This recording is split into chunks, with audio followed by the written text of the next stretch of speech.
La musique adoucit les mœurs et peut guérir aussi. Des études ont déjà mis en évidence les bienfaits de la musicothérapie. Un tromboniste de renom, un chercheur et des musiciens locaux se sont associés pour composer des musiques aux effets thérapeutiques. Karine Arroyo, Nicolas Fasquelle.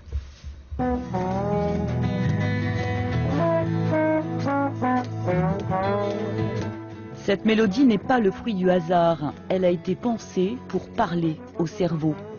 Stéphane Guettin en sait quelque chose. Il est docteur en psychologie et chercheur à l'INSERM.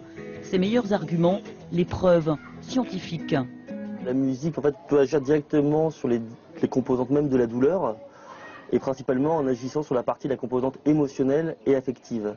Ça va permettre de stimuler des neurotransmetteurs et notamment des antidouleurs naturelles comme la dopamine qui vont stimuler les zones de récompense du cerveau ou encore des endorphines. En plus de ça, la musique va pouvoir agir aussi sur les composantes cognitives, c'est-à-dire le fait de pouvoir stimuler des images positives, des émotions positives, et donc permettre de détourner l'attention de la douleur du patient. Relaxant, antidouleur, tout cela, Vin Gordon, l'un des trombonistes de Bob Marley les plus célèbres du monde, peut en parler en connaissance de cause. Juste avant son pontage cardiaque, opération très lourde, il fut un patient en musicothérapie. C'est une sorte de mélodie, pas quelque chose de brutal ou de fort,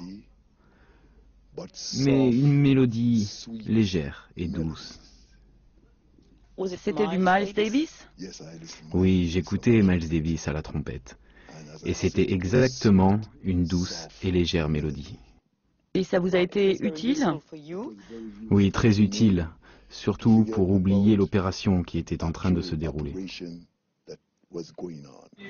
Et quoi de plus simple que ces quelques notes pour mieux comprendre?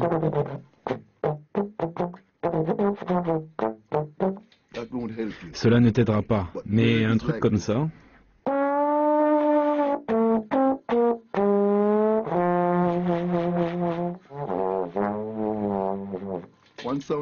Un son différent, une musique où tu peux te relaxer. L'unité douleur du CHT a donc recruté ses musiciens locaux pour créer de l'instrumental reggae et kaneka. Les patients calédoniens en réclamaient. Et de plus, la musicothérapie pourrait avoir bien d'autres vertus. Alors, la musicothérapie, effectivement, en pleine expansion, surtout vis-à-vis des nouvelles techniques d'imagerie cérébrale, des évolutions qui peuvent être faites et qui permettent aujourd'hui de mieux objectiver l'impact de la musique dans le traitement de la douleur, de l'anxiété, voire même de la maladie d'Alzheimer.